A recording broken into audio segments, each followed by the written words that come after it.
greatest series to have ever existed. I love Street Fighter. The Shoryuken. The Shoryuken. Street Fighter is my life. We love Street Fighter.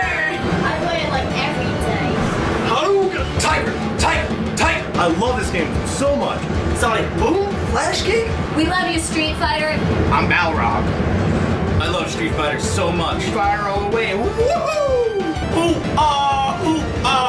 You lose.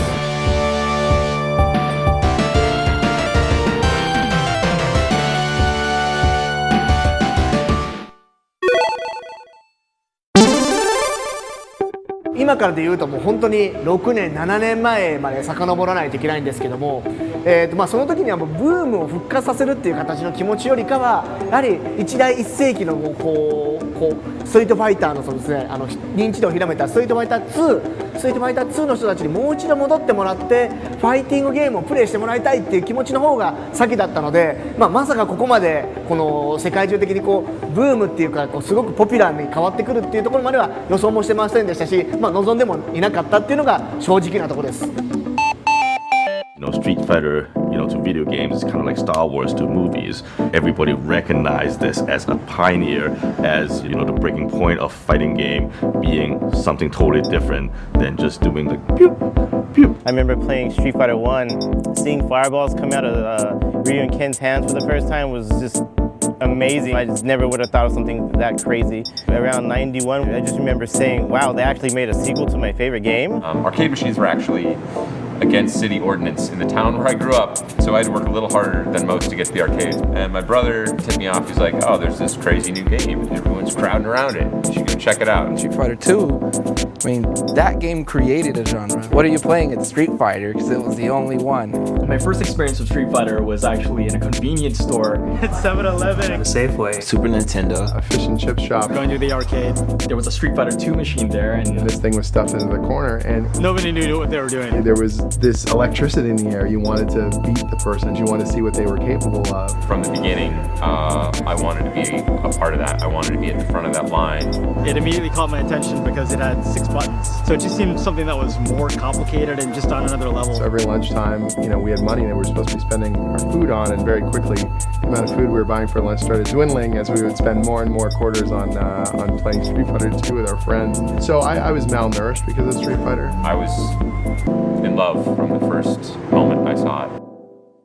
I started really getting into Street Fighter around the time Street Fighter Alpha came out. During high school, I used to go over to my friend Johnny's place where he was really big into Street Fighter, and he was sort of like my Goken, where he would teach me everything. Eventually, I got my first Street Fighter game, which was Street Fighter EX. I then got Street Fighter Collection. They had Super Street Fighter 2, 2 Turbo, and Street Fighter Alpha 2 Gold. And then so I kept going. I kept getting more and more Street Fighter games until eventually I was like, I have more games than I am missing. I'm just gonna keep going and see where this goes, and this is what happened.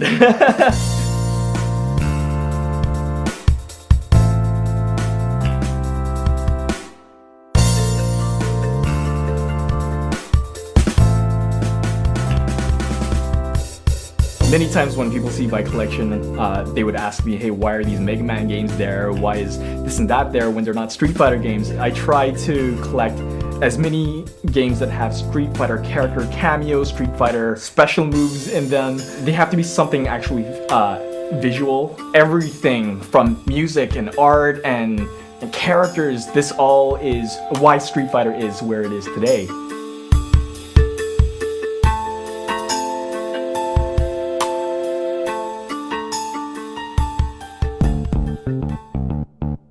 There's a couple of interesting things in my collection. The Street Fighter Look and Find book, which is pretty much like Where is Waldo, but with a Street Fighter spin to it.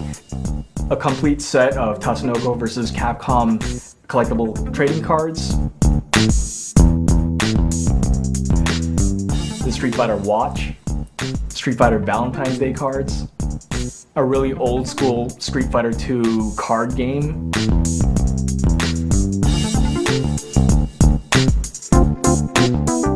A Delta Wing kite, which I don't have the heart to ever open. A couple of Street Fighter PC titles, including the Commodore 64 version.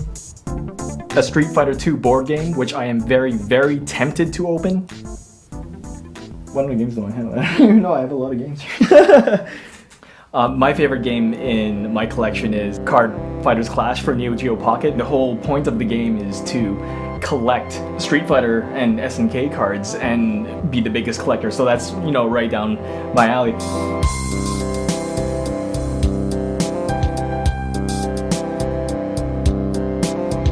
I don't think I'll ever stop collecting. Street Fighter is such a huge series and it's so successful that I think that honestly we're going to see a Street Fighter 9 or a Street Fighter 12, and you know, if I'm still alive, then I'll have those games and all the different variants and everything. I love the series so much, and hopefully one day, maybe my stuff will be in a museum or I could pass it on to my children.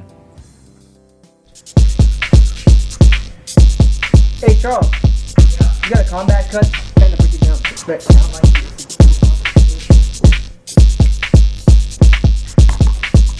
Alright, ready to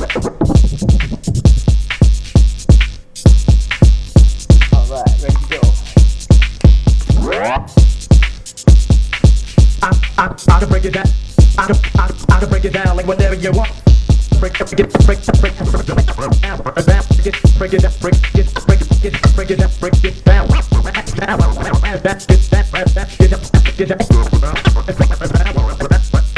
First experience with Street Fighter was that I was stuck in the Philippines and everyone was playing, and we would play all the time. Like we would scratch,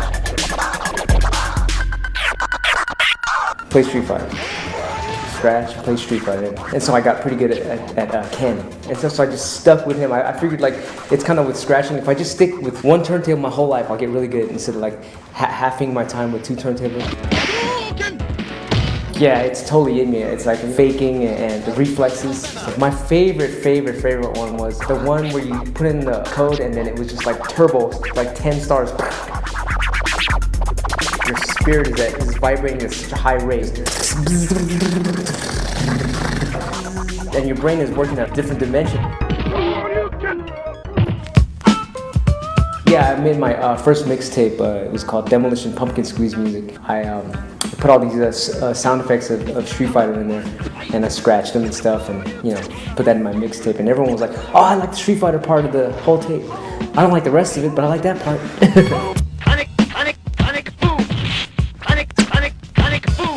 In the video game, there's this area, like the options, you can hear all the sound effects, and I just take them, put it in my little sampler, and throw it into the music. 当時は全部効果音もボイスも私がやっていたので、背景の効果音もすごく楽しく作らせてもらったんですけれども、パンチとかキックとかの音がすごくこだわりが、企画の方がこだわりがあったので、ものすごくポツをいっぱい食らって、たくさんパンチとキックの音を取りました。結構音楽が入るのがちょっとゲームができてからのことが多かったので、ストリートファイターもちょっとできてる時である程度動くものがあって、で背景とかもほぼこんな感じできますっていうのが決まってて、でそれをほぼ全部見せていただいて始めるような感じでした。背景を見た時に最初、もちろん音楽も考えなきゃいけないんですけれども、それよりも効果音がすごく面白いのをこのお風呂だとなんかこうエコーがかかっててほしいとか、チュンリーだと自転車の音が鳴っててほしいとか、そのダルシムのところだと象が鳴いててほしいとか、なんかそういうのをすごく考えるのが楽しくて。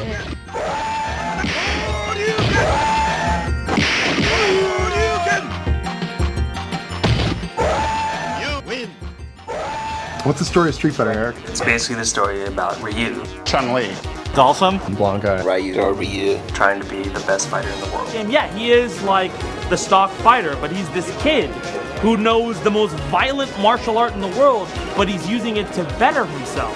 Each character has their own motive, they have their own relationships and everything. They come from different places around the world. You pick your character, where you're coming from, and then you travel around the world finding all the best people. Ryu goes around from town to town by airplane.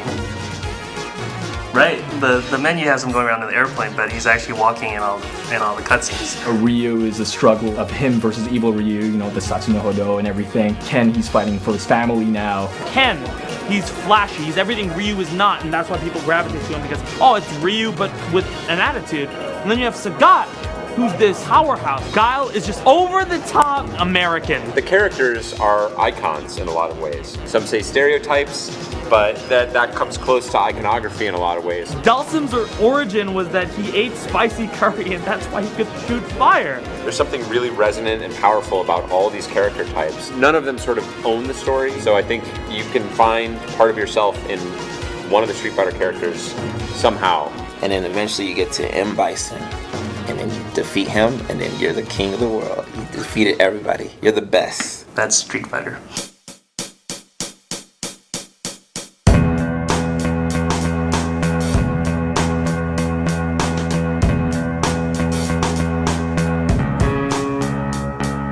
We started Udon about 11 years ago. Everybody in the studio is like big Street Fighter fans. The dream project is to do a Street Fighter book. In the original games, there's so little backstory to glean from. We look at all the endings and we try to figure out how we can actually, group it together.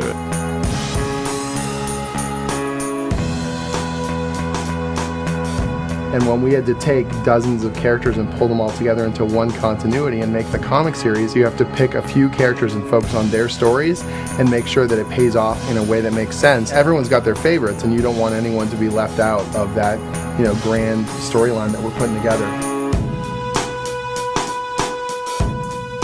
I've been working with Long for 12, 13 years. We've become really close friends, and his take on characters, I always feel that there's this great energy to it.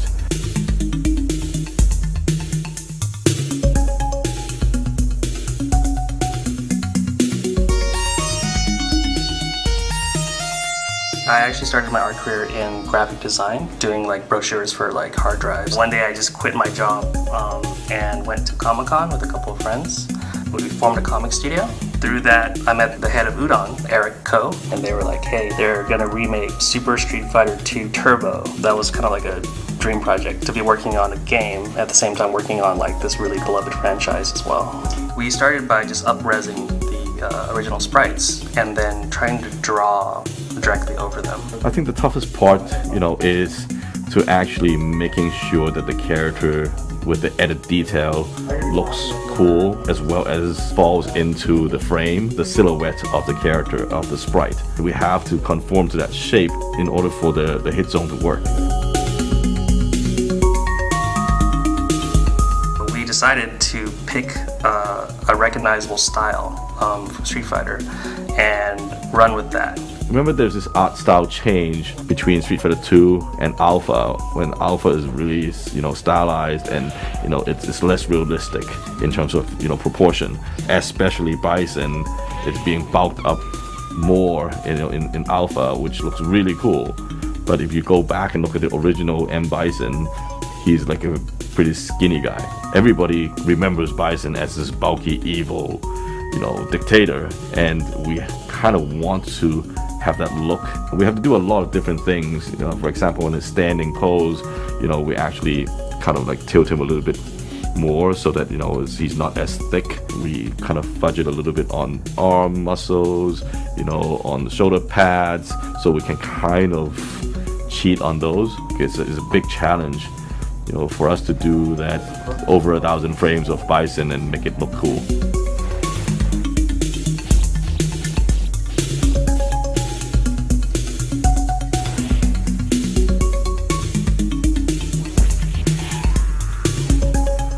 I had to animate the characters when it does the 10-0 countdown, when they're all beat up and bloody and bruised faced. There's nothing better than sitting there spending days at a time trying to make it look like a character is going to dry heave as they're tilting back and forth, doing the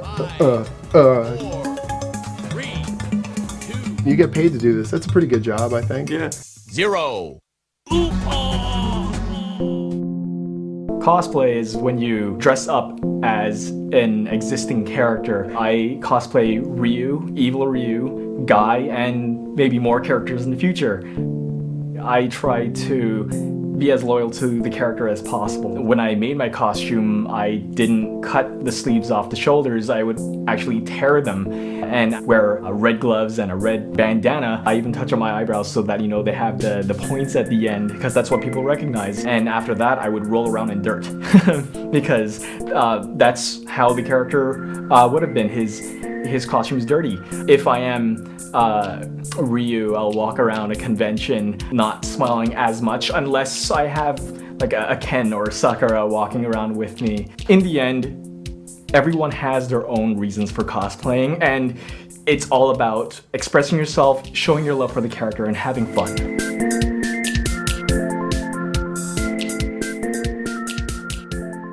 Street Fighter is really, really innovative on a lot of different levels. The characters are so well thought out and they're so clear and iconic. The minute that you see those characters, they have personality imbued in that design. The way they move, the type of maneuvers that they have reflect who they are as people, as characters. The original 8 characters, like their color palettes were like just so like well chosen. There was like that meme going around where it's like you see like 5 boxes of color and it's like, okay, that's Ryu, okay, that's Chun-Li, okay, that's Blanca. That's also a testament to the design as well, like how iconic these characters are. The characters in Street Fighter are so distinctive visually, right? Each character, if you were to just isolate as a silhouette, they look very, very distinctive. You would never mistake Dhalsim for Blanca or E Honda for Ryu. They've got such individualized shapes. There's a personality to the game that a lot of other games don't have. Like when you see Ryu, you immediately feel something. There's such strong archetypes and personalities. It's not quite cartoonish, and it's not quite adult. It's this really good middle ground. There's 2 main things. There's people who play like Street Fighter as like, very competitively, and then there's people who really appreciate the artistic side of it, the creative side of it, the world building that Capcom did. It was the intricate backgrounds at that time. Every stage is a different territory in the world, is a different country. Like you're not only looking at the gameplay, you're looking at a piece of art. It's frankly filled with a ton of great art. It's filled with a ton of great characters. It's filled with a ton of great music. And, greatness, I think, inspires greatness in others. Different people with different kinds of abilities find their own way to connect with the game. The music from games, the 8-bit sound is like my foundation of what sounds good. I still appreciate 8-bit today. Like if you take a modern song today and put it in 8-bit, I might like it more than the actual song. Because there's something about the 8-bit that's very nostalgic. There's a producer named Salen Strayer, he's based in Virginia. He was sending me some beats and it goes back to the retro sounds. Like he sent me Gigaton Punch and I'm like, this is Street Fighter right here. Gigaton Punch, hey, Gigaton Punch, okay, Gigaton Punch, yeah, Gigaton Punch. To explore the universe of it the way that I would do as a child, but I explore it through music so that other people can hear this story, this side of the story. I hit the gym about 6 days a week to punching bag to keep my jab from getting weak. I jump the jump rope to build speed with my feet. See, you gotta be in shape in order to be great. I got the blue shorts with the matching blue vest. White tank top, yo, I keep it so fresh. Can't nobody stop me, cuz they get knocked once they get socked by my boxing gloves. After I analyzed the game even further, I found a parallel between Balrog and myself. In the music industry, I'm considered the underdog in a sense that I don't have like huge shows yet. I don't have like a crazy following or anything like that. When I was growing up, Balrog, like no one ever picked him. He was just there. It's like, okay, you're on the game, yeah, but no one picks you.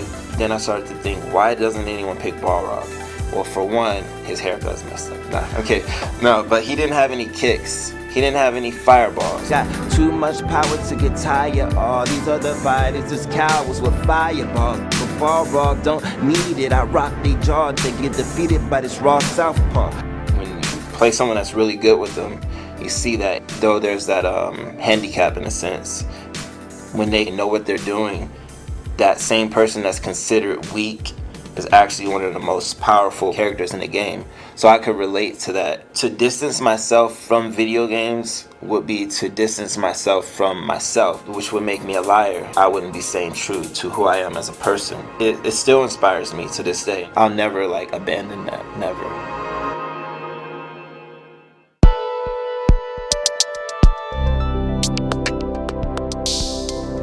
僕がとても重要だと思ってるのは、これを言ったらみんなのそんなの当たり前じゃないかってみんなが言うことなんですけど、その当たり前を作ったのがすごいですね。例えば、もちろんこうキャラクター同士が左右の画面に分かれて対峙している、これは当たり前なんですけど、それ以前にストリートファイター以前にもあったと思うんですけど、やっぱりライフバーって言われるものをこうお互いちゃんと持って、あれをちゃんと削り合って勝敗を決めましょう。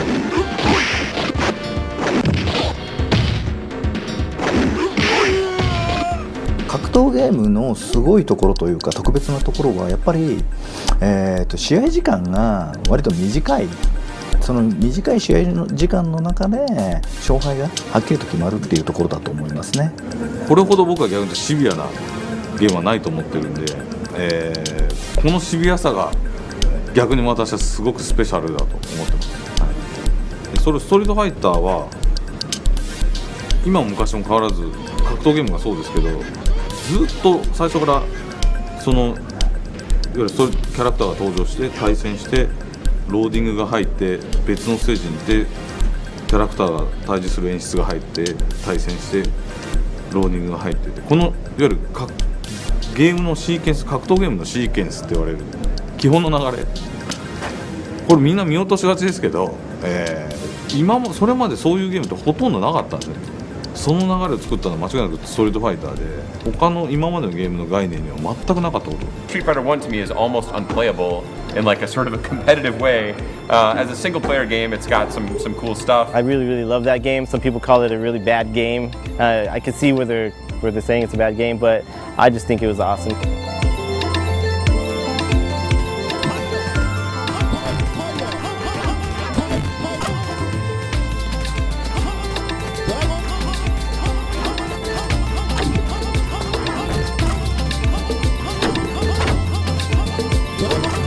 One of the core geniuses of Street Fighter is the fireball as an innovation. Not only is it a great move that finds its way as a motion into a lot of other games, but the idea of a fireball in the abstract is a way of expanding fighting games beyond just punching and kicking. Now we can do combat meaningfully across the screen. External vectors of attack, something outside of your own body that's happening that helps control space on the screen and forces a certain kind of activity from your opponent. やっぱジャンプして飛び道具をこう避けて、で、逆に言うとそのジャンプに対しての対空技があって、でそのジャンプでとにかく何とか飛び込むっていうところを起点にする戦略っていう、いろいろ格闘ゲームとしての根本的なシステムの発明っていうのは多分もう一つ大きい、重要な要素だと思うんですけど、すごくよくできたじゃんけんぽん、スリリングなっていう感じ。In the early days of Street Fighter 2, before there was the internet, the only way to learn things was to go to a neighboring arcade and then just see what people were doing there. Things would just happen out of the blue, like, Ryu would throw a dragon punch. The game stopped, both players stopped playing and say, how did you do that? And then there would be like legends about this one guy who could do the spinning pile driver like when he wanted to. Like for everyone else, it was just like, nah, I'm gonna mash things and then hopefully spinning pile driver will come out. And this guy could just do it. Like he could just choose now, spinning pile driver, and it would come out. 僕は最初竜を使ったと覚えてます。それはなんでかっていうと、みんな昇竜拳が出せないっていうのをみんなですごい悩んでて、一番最初に昇竜拳誰が出せるんだろうっていう風なみんなで競い合ってたんですよ。The first time that we were able to figure out how to do a dragon punch, we got it horribly wrong, and the only way we could reproduce it was by holding forward on the stick to walk forward for about 3 seconds and then quickly do a fireball, right? Which is the wrong motion, it's not even close. But it worked for us, so we thought that's how the game worked. So when you finally learn a special move and you understand how it works and oh, this is the way it works, it's like kind of a moment where you feel like you have some secret knowledge now, right? Because back then you were one of a few people who knew that. First there's the power of having the move, right? And then there's the power of them knowing that you know how to do the move and they don't, which is just a great psychological trick. で2ではそれを全てのキャラクターが対人で使える、プレイヤー同士が扱えるキャラクターになってたんで、先ほど説明したように1でいい部分をちゃんと増幅2でできてるわけなんですけども、それがストリートファイターを本当にメジャーにする一つのきっかけになっています。It's really remarkable to me how much Street Fighter 2 has in common with Street Fighter 1. The moves in Street Fighter 1 are just super hard. The damage that those moves did were just ridiculous. You could get hit by one Shoryuken and die. 3 fireballs, if you got hit by that, you're pretty much dead. Hadouken, Shoryuken, like these moves are basically impossible because they're super frame accurate, and they actually relax some of that timing into Street Fighter 2, giving you a few more frames to hit the button as you were doing the quarter circle forward motion. It just made it a little bit more possible to do that fireball. It also had all sorts of interesting unintended consequences like the combo engine. Combos in Street Fighter 2 were a glitch. Street Fighter 1 didn't really have combos. The only combos that you got were from like performing a Shoryuken that did like 2 or 3 hits. Those same kind of lax inputs allowed you to begin like a standing fierce punch and be able to cancel that with a fireball, which was less a calculated work of genius than it was sort of a natural effect of these loosened inputs and the ability to execute the special moves more easily. その通常技をキャンセルして必殺技を出すっていうシステムっていうのは、まあ、多分当時としてはかなり斬新だったし、その今どのゲームを見てもそれが基本となっているので。That mechanic alone, like it's almost impossible to say how much that has carried over and affected every fighting game since then. 最後は必殺技で決めるとか、弱い技から強い技に流れていくようなコンボだとか、それが何段、要はチェーンコンボだとか、2ヒット3ヒット4ヒットみたいなそういうコンボっていうようなものを多分一番最初に要は形システムとしたのが多分ストリートファイター2だと思うんですけれども、これが一番今でもそのスタイル、はありますし、もう今コンボがないゲームはほとんどないので。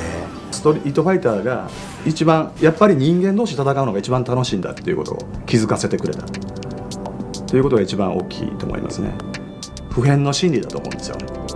それは何でかというと、人間はやっぱり柔らかいから、頭もそれからそのなんていうんですか、その感性もその時の体の調子で変わったりするじゃないですか。同じ人がやってもそういうさまざまな変化が人間ほど多様なものはないんですよね。それがプレーに反映されるんで、ゲームの主流っていうかその考え方を変えたきっかけにストリートファイターがなったと思いますね。だいたい日本のデベロッパーのどこもワンタイトルは確実に格闘ゲームを作ってるっていうぐらいの状況が出来上がった。これ間違いなくストリートファイターから始まった現象なんです。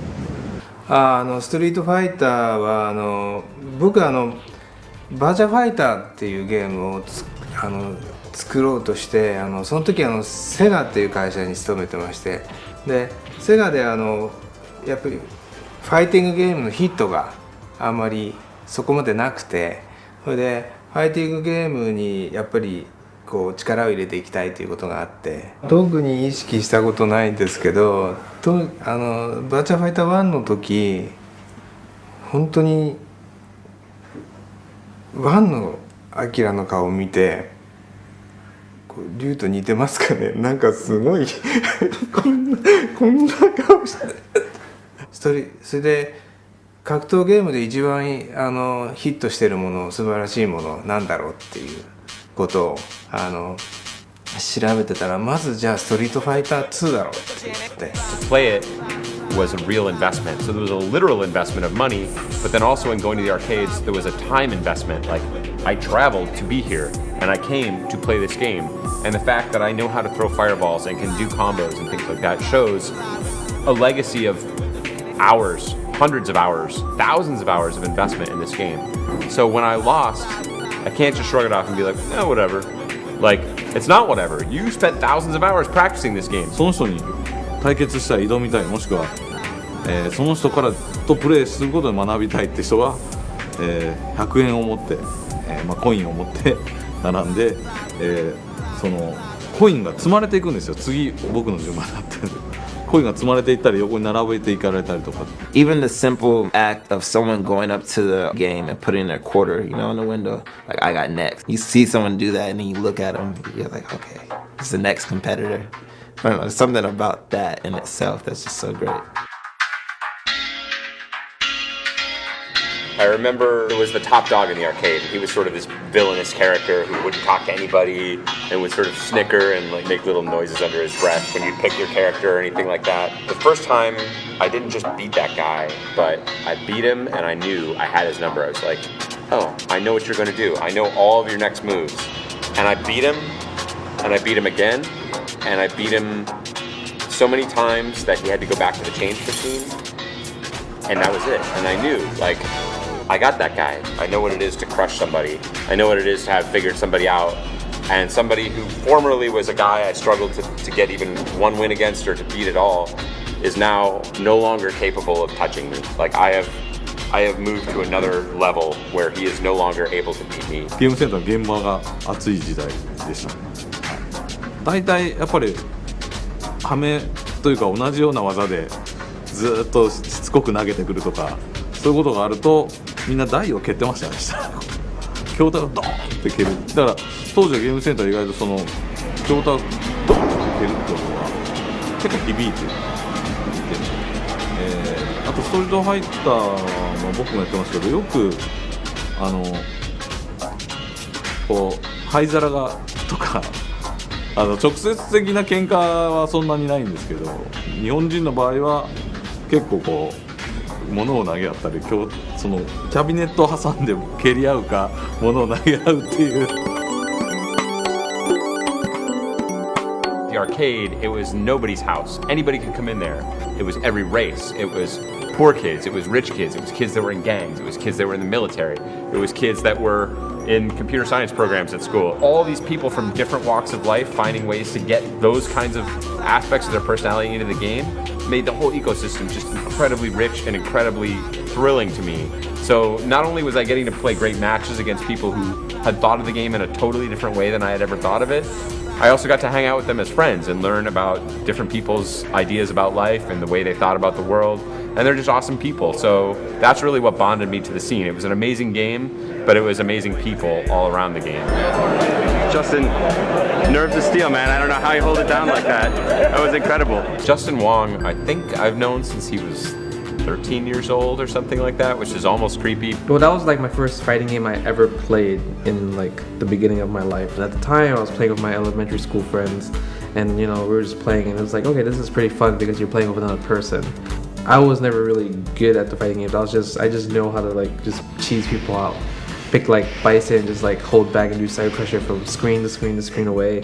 So I didn't know what I was doing at all. I was just like, okay, this looks really cheap and overpowered. You know, I just started going secretly without telling my family, you know, okay, after school, after 3 o'clock, I get off school. Yeah, I'm going to the after school program and stuff like that. But really, I'm going to an arcade to spend like 50 cents a day. He was sort of one of these phenomenon kids. Somebody that really grew up in the fighting game scene and was born into it. I had to be home at like 6 p.m.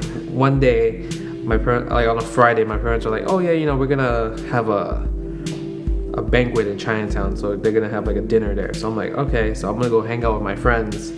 So I eventually stay out there. When it was like 7 o'clock, a lot of the adults that gets off work came to play, and then they were really amazing good. They just beat the crap out of me. And then the token guy was like, those are like real tournament players, and they actually play in tournaments, and they're considered the best in the United States. And I'm like, that exists? I never knew they can take video games seriously in like sports.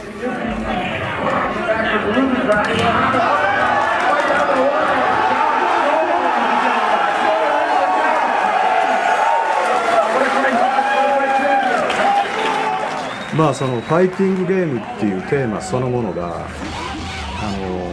人間の根源的欲求ですよね。こう誰かとこう競い合って優劣を決めたいっていうスポーツの世界でもそうですけれども、一番象徴的なのがやっぱりそのファイティングっていうテーマだと思うんですよね。I love sports. I love sports competition, but those kind of games immediately disqualify a huge percentage of potential players because you're just too short to play basketball or you're not big enough to play football, whatever it might be. So Street Fighter opens the door to a lot more people. It capitalizes on sort of the best elements of chess in terms of strategy and thinking and creating these situations and creating these combinations, not just in terms of a literal combo, but setting your opponent up, trying to put them in a position where you can grind them down and take advantage of a positional situation, but also have games like poker, which is really all about reading the mind of your opponent at its top level. So poker has all this variance and these elements of luck, and it's only by playing 1,000 games of poker that you can really tell necessarily who's the better poker player. But in Street Fighter, if you're the better player, there's really almost no element of luck whatsoever. So if I'm good at reading my opponent, I can take great advantage of that. It's sort of this great mix of fear and emotion and mind reading and strategy and and great physical execution, and so it has these elements of all these great competitive games rolled up into one. The worst thing that I ever hear is when people say, oh, you're just mashing buttons. If you see a Sports Center highlight of Kobe Bryant doing some round the back and dunk, you're just like, that's amazing. And no one has to play basketball, but you're just going to assume that was amazing because it just looks hard to do. But when you watch someone do something crazy in a fighting game, a lot of people don't know what it was that they did. I just want to get it to that point where you're like, oh, it's like Kobe Bryant doing a dunk. You just know exactly why it's great.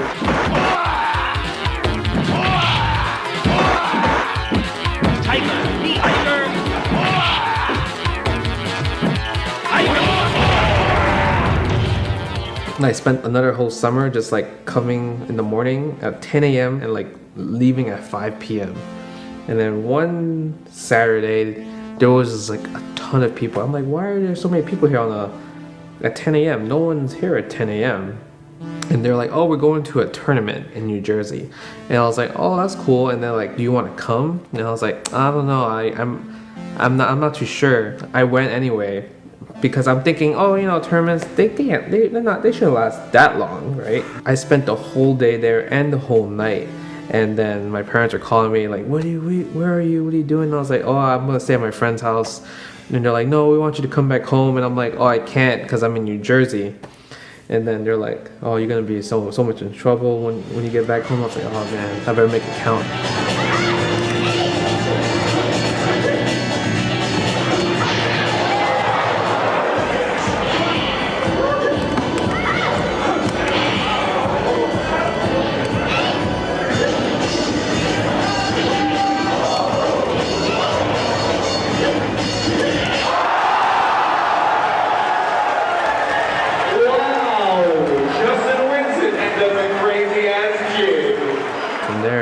I went from the East Coast all the way to the West Coast for tournaments. It was hard to find a lot of excuses to stay out for the weekends because it was like a weekend thing. Like if I'm in California, I'm like, yeah, I'm like doing something with my friend in New Jersey, so I'm not gonna be home for like until Monday because I'm like 15, right? So why will you're gonna let your 15-year-old son travel from New York to California for a tournament?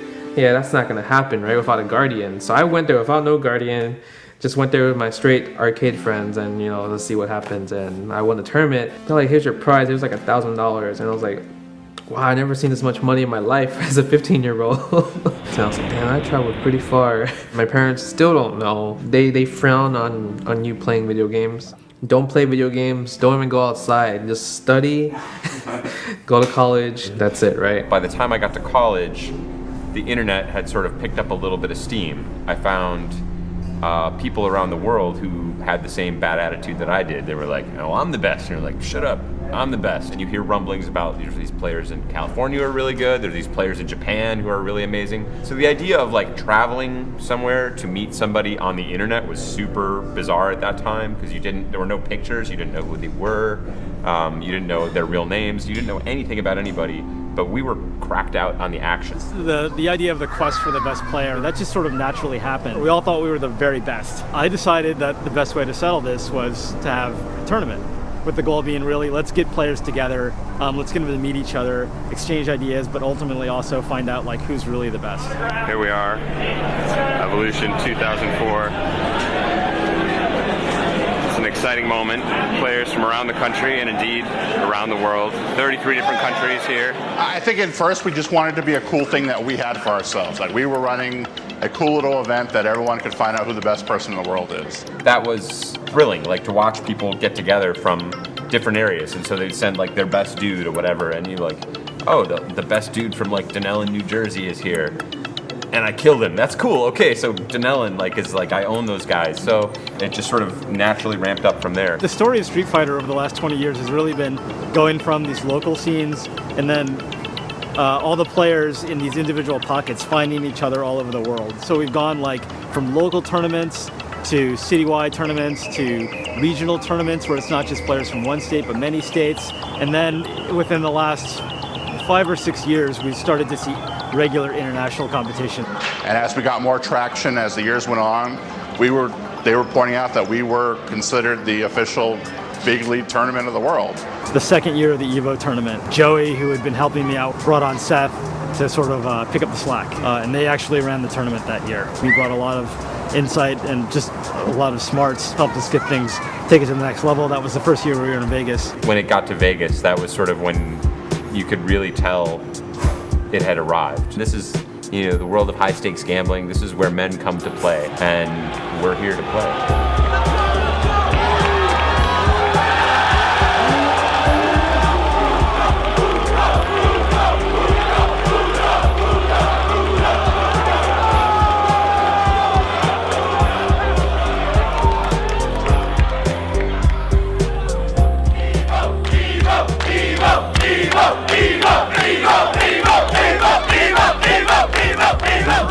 Scream at EVO and get hype and get crazy.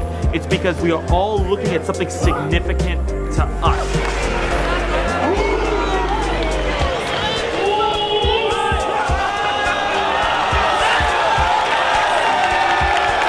Hype is this unbridled vitality that courses through someone in the moments of suspense and anticipation. You feel all these emotions right before something happens. That's hype. It's that burst of energy from that connection.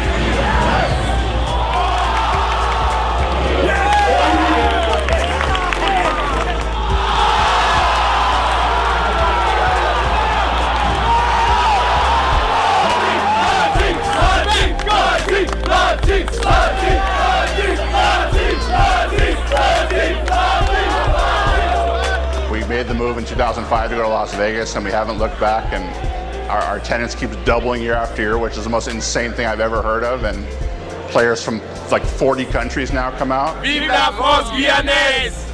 アメリカのトーナメントっていうのはどちらかというと本当に強い人がまあちゃんと勝ち上がれるシステムを作ってるっていうか例えばダブルエリミネーションっていうルールがあったりその格闘ゲームっていう文化がやっぱり海外に対して日本人がすごい強いんだぞっていうのをアピールできるっていう意味ではそういった海外に向けて発信できる日本の文化としてはストリートファイターっていうのはすごい貢献してるんじゃないかなって思うんですよね。そういう意味で国際交流のきっかけにもなってるんじゃないかなって。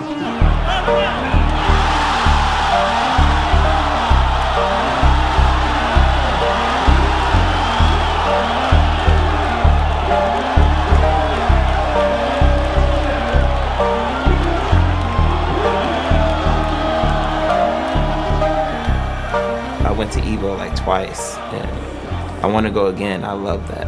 Even if I'm not playing, just to see it. It's like these people dedicated their time, and they're doing the game justice, showing how a true person that masters the game, how he plays for the rest of us.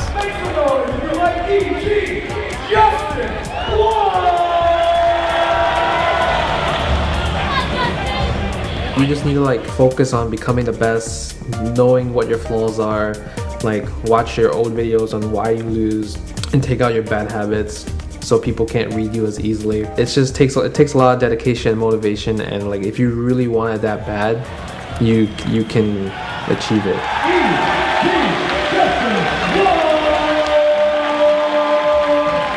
My parents, for like at least 5 years, they just never knew. They don't know how big it is until like Street Fighter 4 came out, and then the whole GameStop Street Fighter 4 tournament. The winner, they get like this interview, and then you're gonna be on GameStop TV for like a month straight on every GameStop TV, right?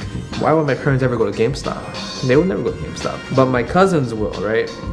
my cousins are the one that told my uncle, and my uncle told the rest of my family. He's like, what's that? Street Fighter? Is that like real fighting? They're like, no, it's a video game. Okay, but I don't want you to get too obsessed with it and stuff like that. But I'm already obsessed with it, obviously, because I'm traveling around the world to tournaments. Well, I guess they were okay with it, but they're not happy about it. Justin Wong, he has no shame when it comes to playing, which is a good thing. If something is good, he will use it to beat you, and he will keep using it to beat you until you prove that you can stop it. People make a lot of comparisons to like the Matrix. Like he sees the code. He has his own unique way of seeing the game where it's not just about doing cool combos and getting in someone's head. It's also about meter management. It's about the clock. It's about the space around the screen.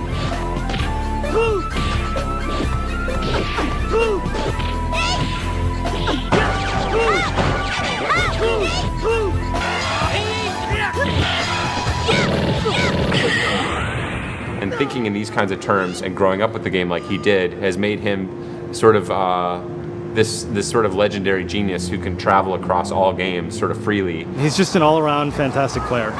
My style is more like it used to be very lame and boring, I'm not gonna lie. It's very defensive, the most boring thing you ever see, like I could put you to sleep type of thing. So I decided I want to take like a more offensive route to like please the crowd, if anything, right?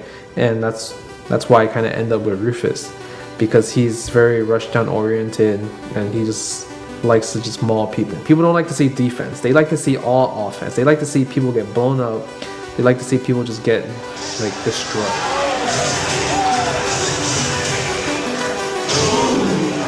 The ironic thing about Justin Wong is that he's such a great player, but some of the most famous and memorable moments in the history of Street Fighter happen at his expense. The most famous is the Daigo parry moment. When I played him in Third Strike, I was really surprised that it was like really like close, but I guess it's because it's really hard to get in against Chun-Li.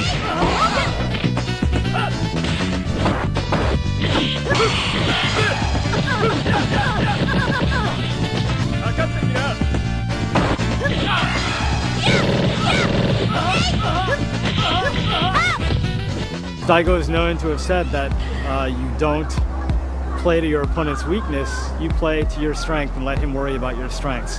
He's not a physically intimidating character, but when you watch him on screen, there's just this immense toughness. He doesn't get shaken. 日本のプレイヤーっていうのはリスクをまず考えてゲームをするんですけど、海外のプレイヤーっていうのはまずリターンを見てから、リスクを考えるっていうプレイヤーが結構多い気がしますね。Some people will call him sort of like the stoic, sort of Buddha-like character. I think is a complete mischaracterization. He's got that. He's got an inner calm, but he's also just a little bit of a dick. 8年前ですよね。あんまよく覚えてないですけど。Back again, the man, the myth, the legend, the beast, Daigo!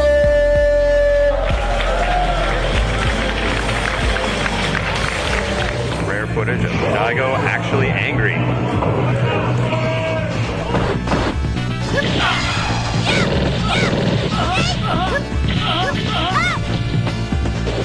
Daigo doesn't crack, and you just have to beat his super clean style. He's got like this psychic mentality. He knows what you're gonna do like 4 steps before. Like he should really be a chess champion. But he's also super good at executing anything he tries. So even the super hard combos, he makes them look like they're super easy. Justin's turtle style. Overcome Rao. Now on the verge of putting Daigo down 1-0. I had him with no life, and I was like, okay, I'm gonna just do a super, and he'll be dead. ただもう狙うしかないなって、そのブロッキングを狙うしかもう勝ち目がないなってもうそれで覚悟を決めてたっていうのは覚えてるんですけど。And I totally didn't think about the whole parrying aspect at all.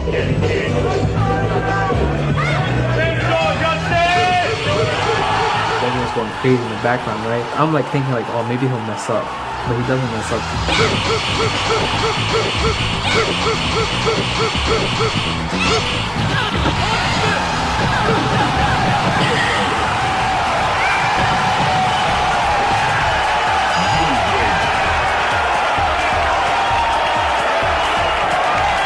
Unbelievable.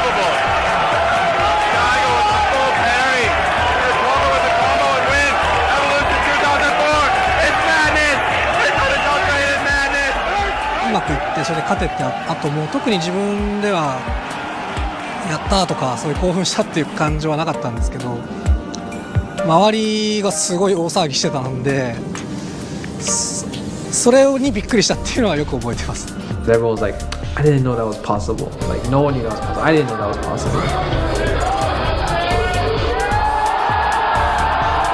When the audience went crazy like that and the video kind of went viral, it was the first time that it all clicked, like this could really work. Like this could happen. Like maybe we could get to the point where this is like we could pack stadiums and watch these games and have everyone get crazy like an athletic sport. ちょっと前まではそのタイプの差というよりかは、単純にレベルの差がちょっとあるなと、アメリカと日本で差があるなと思ってましたけど、ここ本当数年はその差がほとんどないので、あまり日本とアメリカっていうのの違いを感じないですね。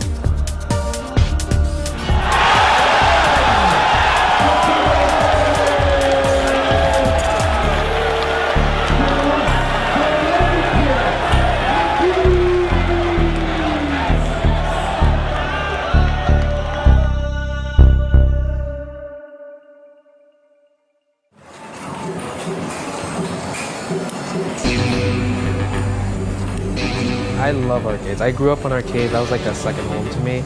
So it makes me really, really sad that like the arcade scene in America is kind of like dying. I played in arcades, a lot when I was a kid. It was the thing you would do on a Saturday. Those days are gone, mostly. Arcades have more or less vanished, but thankfully they haven't completely vanished. There are a few arcades still left in the country, and they're healthy. And I think they're healthy now because they're rare. There is something special and unique about arcades. It would be a shame if they went away entirely.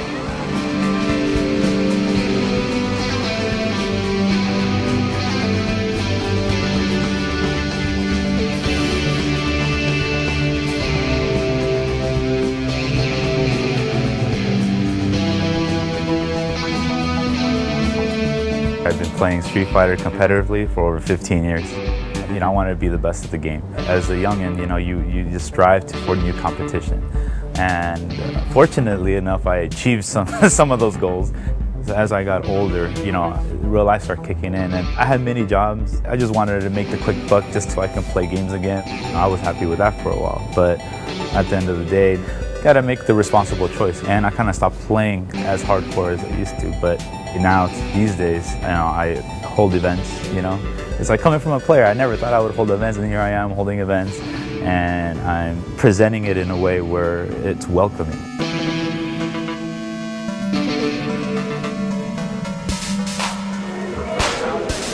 Getting everybody together consistently is key. So we get people to be active, to come out instead of just staying at home.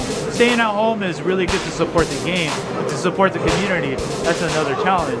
Making sure that we're giving them a place to play all the time, things to look forward to, getting some sponsors involved to give back to the community, and then some. It's a lot of grassroots work. It's not just one person, it's not just one entity, it's a community. But how did we do it? It's a lot more internet interactivity, with Twitter, Facebook, a structured tournament with ranking battle systems. We got the streams, of course, to give the exposure for all these great players, these hidden talents that now get to show what they're capable of. Keeping the pressure up here is like stealing a turn kind of from Chris. I keep dropping those links though. I really wish he would land those. It's going to cost him in the long run. Right. He's gotten away with it a couple rounds so far, but eventually it's going to catch up to him because Ken can do so much damage off of your mistakes. Ooh. Like that. Yeah, I just wasn't pressing a button right there. Yeah, just stop. Oh, I like the fake. Oh, I can stay solid. Not quite going to go, but it's going to be close, and one more thing is going to do it here. What's I going to do here? Wake up Bushin, and not much of a choice.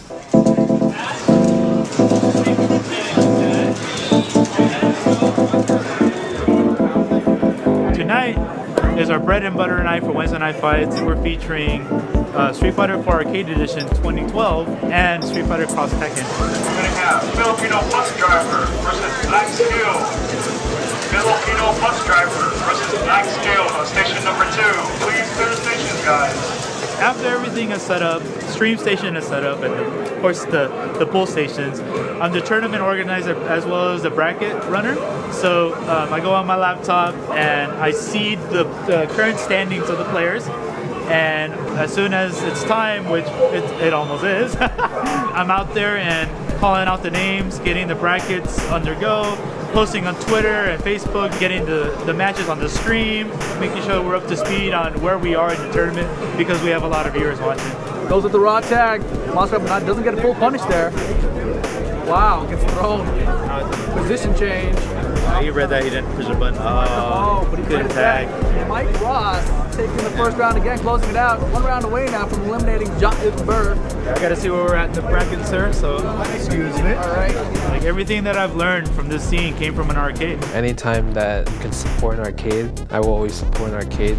Like consoles are very more convenient, but I will always play an arcade if I had a choice. Even though our events are in console, we have a lot of other games people can play while they wait, and people, when they lose, we're sitting right next to them, right? You know, they have to feel that. They have to feel that they lost in front of other people to get better. The spirit of the arcade is there.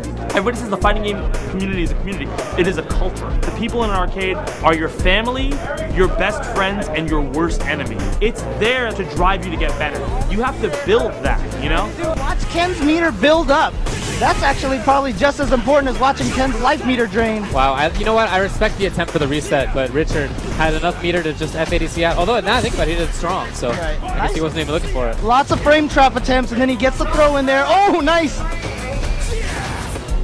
Oh, the overhead closes it for Richard. 2 overheads in a row. All we want to do is spread the word for other communities to have some structure. I know at one point, everybody had an arcade or a convenience store with a Street Fighter, and that's nearly extinct these days. It's really hard to find a Street Fighter that is at a public location. 家と家が遠いとか、あとはそのゲームセンターがないということで、その人と対戦をしたい、ゲームをプレイしたいという時に事前に日時を決めたりとか、あと友達同士で連絡取ったりしないと思うように対戦ができないと思うんですよね、アメリカは。それに対して日本はゲームセンターに行けば対戦相手がいますし、家でもその家庭用のオンライン対戦が充実してるんで、そこら辺その日本は気軽に対戦できるけど、アメリカはあらかじめ遊ぶ日を決めとかなきゃいけないっていう違いはかなり大きいなと思います。I was started as a player because I wanted to be the best, and I want to do the things for me, and I'm sure a lot of top players today have felt the same at one time, but I've matured, and I think there's a lot more to the scene than just yourself.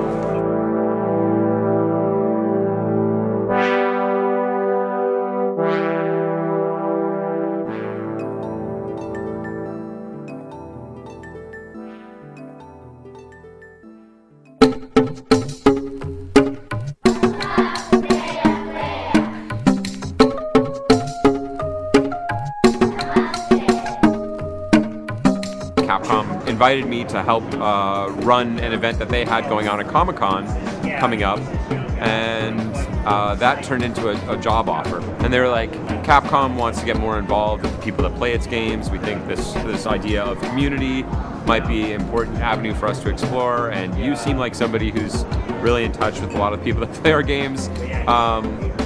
Would you be interested? And I said, no. I love your games and it's all awesome, but I've been training for 10 years to be a professional academic. Like, I'm gonna be a professor. It's flattering, but no. That's when they told me, like, oh, by the way, we just greenlit a game called Street Fighter 4. And I had to think, like,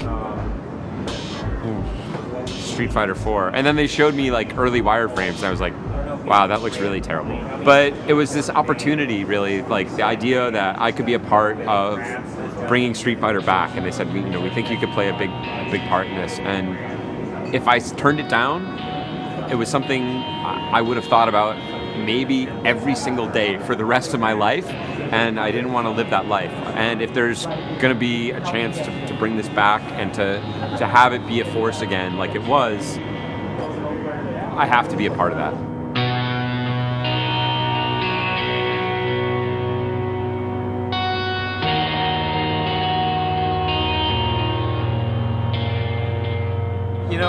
I'm not married, and I don't know what it's like exactly to have a wife, but maybe Street Fighter might be my wife. That sounds really sad.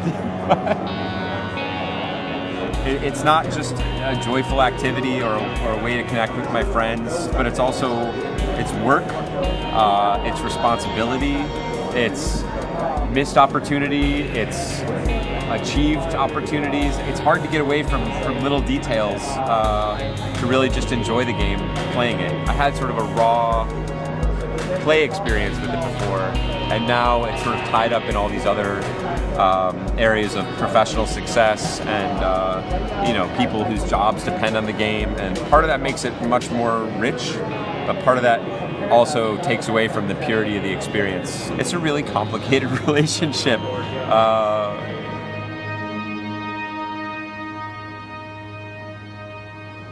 So my relationship with the community definitely shifted when I moved to Capcom. I felt an extreme sense of responsibility to try and do the best I could. The people that had been waiting, like me, for a decade for a new Street Fighter were some of my closest friends in the world, and I really wanted to not disappoint them. Seth has brought a real inside perspective about the competitive side of Street Fighter to Capcom, which has been fantastic. Like, he organized the fight clubs where Capcom would basically rent out a space and just bring upcoming titles that aren't released yet for the players to play and get their feedback on. I think community is not just sort of a separate department or some little box in an organization or something like that. Those are your customers. Those are the people who support you. Those are also the people that make this game really sing. It's the multiplayer. Having those people have a voice at the table in all of our discussions, I feel like, is just absolutely the right decision.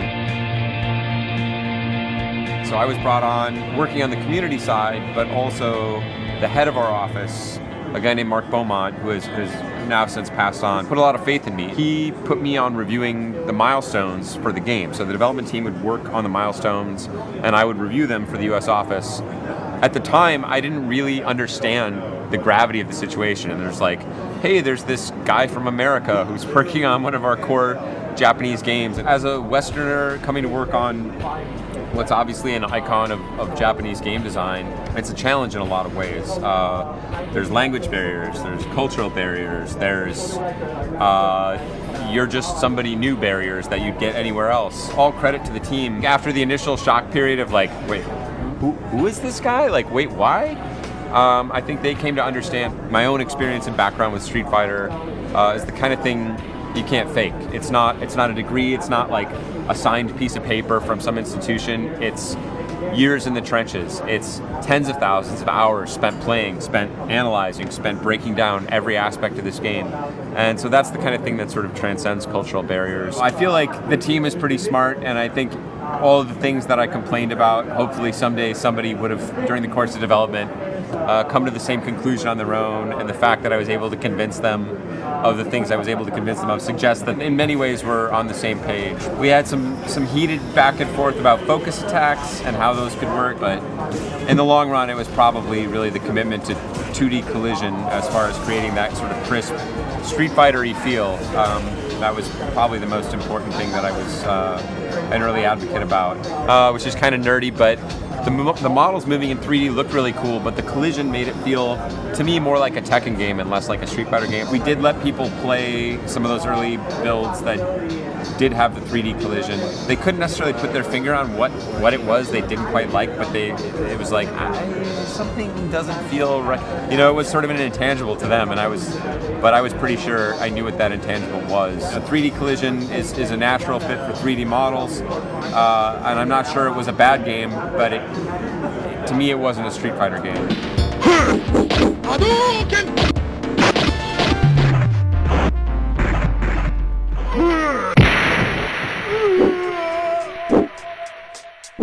And wanted to have that immediacy you get from 2D hitboxes back. So hopefully that served the franchise well. It's a decision we've stood by, and I think we'll continue into the future, no matter what amazing 3D graphics technology the future may hold.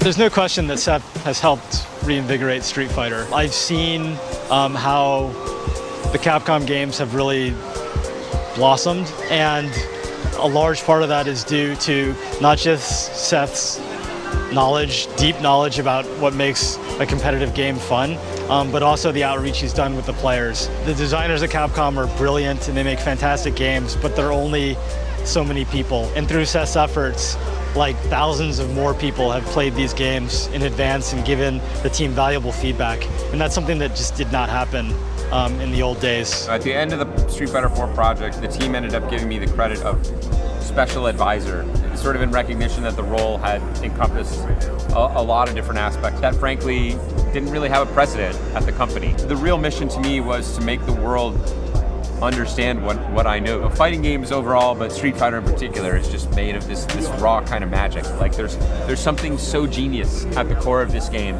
and I know it, and I know I'm not, just crazy, because I found these people around the country, around the world, who I have nothing in common with, who found the same thing. The chance to sort of remind the world about the magic of fighting games and get them excited about it again, and to bring fighting games back, not just as a genre, but as a cultural force. It's really been more than I ever could have asked.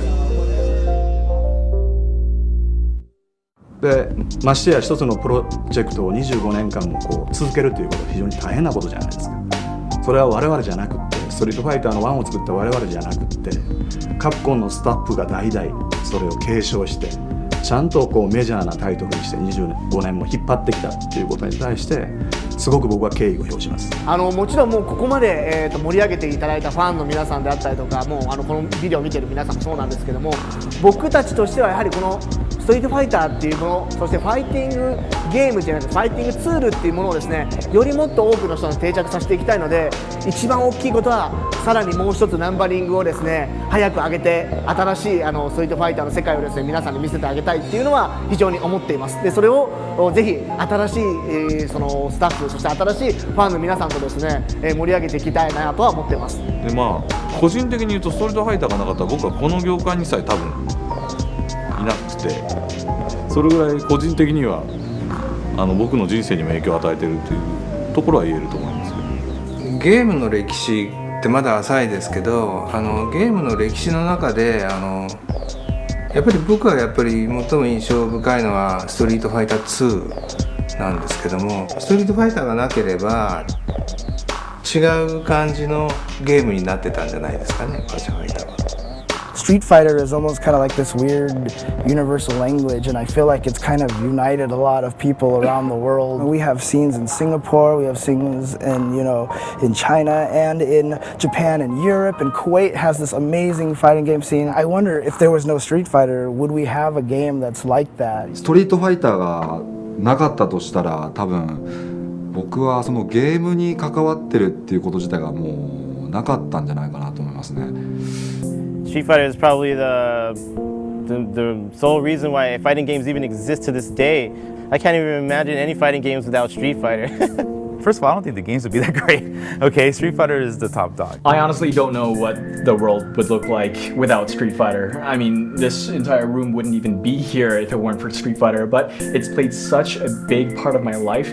I've met a lot of friends because of this game. And a couple of years ago, I was telling one of my best friends that I would really, really like to find an awesome Sakura cosplayer to take photos with. And so I went to this convention, and that's where I met the love of my life.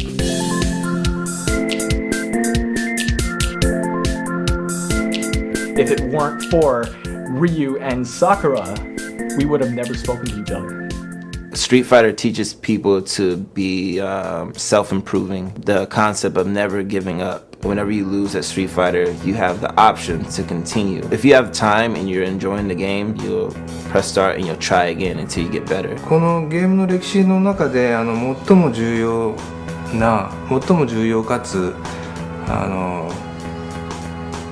歴史上本当に燦然と輝く名作であり、巨人っていう言い方するんだけど、巨人のゲームっていう言い方僕はしてたんだけど、一番重要なゲームの歴史の中で最も重要なファイティングゲームだと僕は思っている。2番目に重要なのはバーチャファイター。でここから我々がやらないといけないことは、さっきも例に出しましたようにチェスであったり囲碁であったり将棋みたいにこう歴史の風雪に負けないずっとやり続けることができるようなそういうなんていうんですか100年も200年も続くようなゲームに仕上げていかないといけないと思うんですけどね。There's been so many games that try to make a carbon copy and change a couple of things. They're copying enough to be close enough to Street Fighter, but the fact that they aren't exactly it never goes anywhere. It doesn't work. This is going to sound really cliche, but if there was anything to change about Street Fighter, I wouldn't change anything.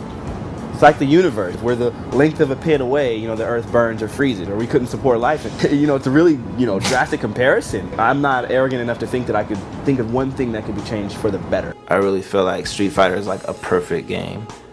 Perfect.